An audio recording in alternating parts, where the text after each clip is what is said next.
One day, your father will call your name for the last time. And the frightening part is, you will not know it is the last time, the last conversation, the last dinner together, the last moment you say, "I'll spend time with him later." Most people realize the value of time only after time has already taken something from them.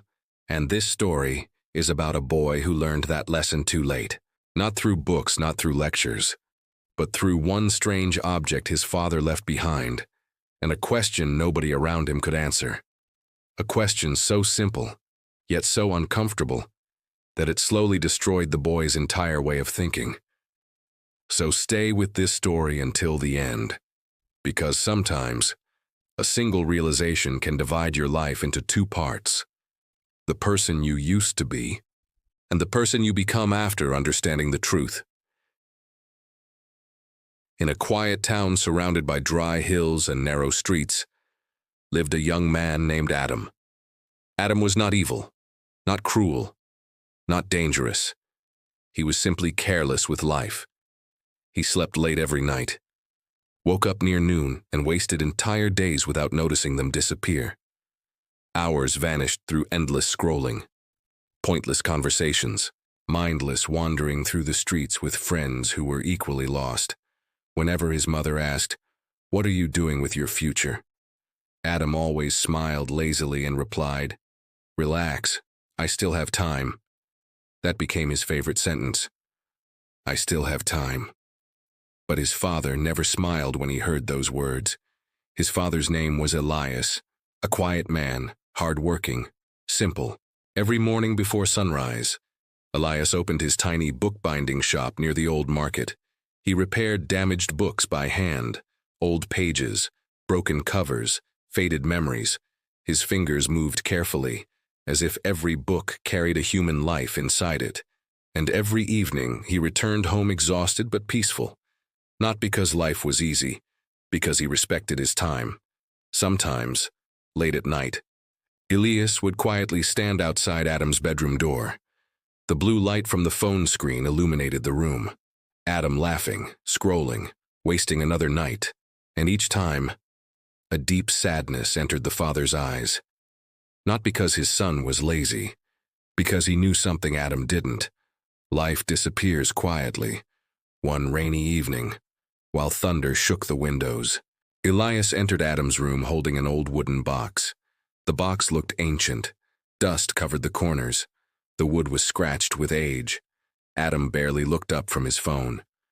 "What is that?" Elias placed the box carefully on the table. Inside was an old oil lantern. Small, rusty, beautiful. Its glass was slightly cracked. Adam frowned. "A lantern?" His father nodded slowly. "This belonged to your grandfather." Adam looked confused. "What am I supposed to do with it?" Elias stared at him quietly for a moment, then said something strange. "Tomorrow, take it to the market. Ask people one question." Adam sighed heavily. "Why?" "Because I want you to learn something before life teaches you the hard way." The next morning, Adam almost ignored the request. But something about his father's face the night before felt different. Tired, heavy, almost distant. So reluctantly, he took the lantern and walked toward the market. The streets were crowded with noise. Fruit sellers shouted prices. Motorcycles pushed through narrow roads. Children ran between people laughing loudly. Adam held the lantern awkwardly in his hands. People stared curiously. Some smiled. Others laughed quietly. Finally, he stopped near a crowded tea stall. An older man noticed the lantern immediately. "Beautiful piece," he said. "Want to sell it?" Adam shook his head. "No. I just want to ask something." The man nodded. Adam hesitated for a moment, then finally asked, "Can you tell me, what is the value of the light inside this lantern?"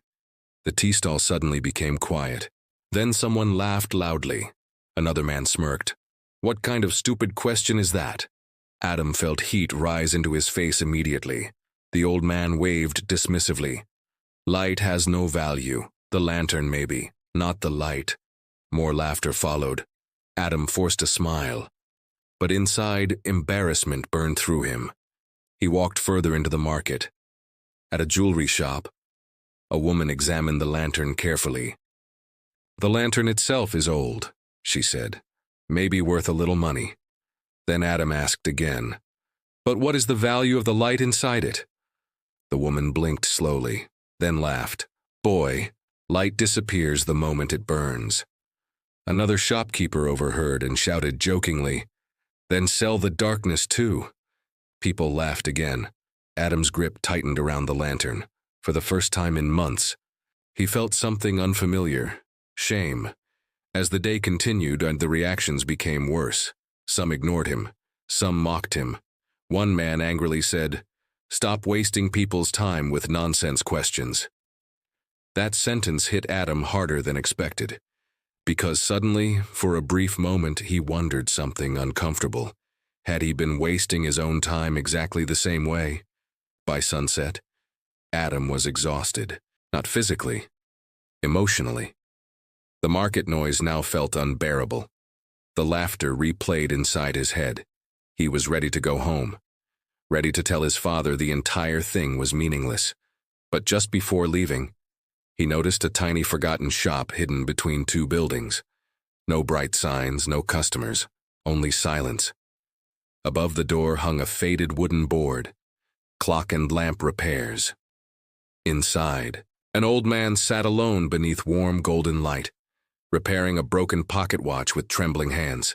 The room was filled with ticking clocks. Soft light flickered against the walls, and somehow, the entire place felt different from the noisy market outside. Peaceful, almost frozen in time. Adam stepped inside slowly. The old man looked up quietly. His eyes moved toward the lantern immediately, then toward Adam's tired face. And before Adam could speak, the old man said softly, "Someone sent you here to learn something important." Adam froze, because suddenly, for the first time all day, someone was not laughing. Outside, the market was still loud and chaotic, but inside this tiny room, everything felt slower, calmer. The ticking clocks echoed softly through the air. Tick, tick, tick. Each sound somehow felt heavier than before. The old man carefully placed the broken watch on the table, then looked directly into Adam's eyes. "Tell me," he said softly, "what question are you asking people?" Adam lifted the lantern slightly, then repeated quietly, "What is the value of the light inside this lantern?" The old man smiled faintly, not mockingly, knowingly. For a few seconds, he said nothing. Then he slowly stood up, walked toward the window, and lit the lantern. Warm golden light filled the small shop immediately. The old man stared at the flame carefully, then asked, "What happens when this light burns out?" Adam shrugged. "It disappears." The old man nodded slowly. "And can anyone bring back the exact same flame?" Adam frowned slightly. "No." "Why not?" "Because once it burns away, it's gone." The old man smiled again, then finally said the words that would stay with Adam forever. "That is the value of time." The room suddenly felt smaller, quieter, the ticking clocks louder. The old man continued, "Young people believe time is endless because they cannot see it disappearing. But time never disappears loudly.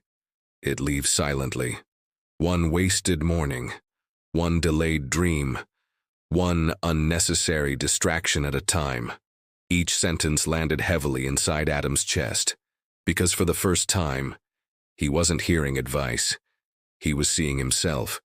The old man pointed toward the lantern flame. "Look carefully. The flame seems calm, slow, harmless. But even now, it is becoming smaller." Adam stared silently at the light, and suddenly, he remembered hundreds of wasted nights, scrolling endlessly, laughing without purpose, promising himself he would change tomorrow. Tomorrow. Tomorrow. Tomorrow. The old man's voice became softer. "Most people think they are killing time, but in reality, Time is quietly killing moments of their life. Adam lowered his eyes immediately. Something painful moved inside him. Regret. Real regret. Then the old man walked toward a shelf and picked up 2 candles. One tall, one almost completely melted. He placed them side by side. Both candles were once the same size, he said, but one was used carefully.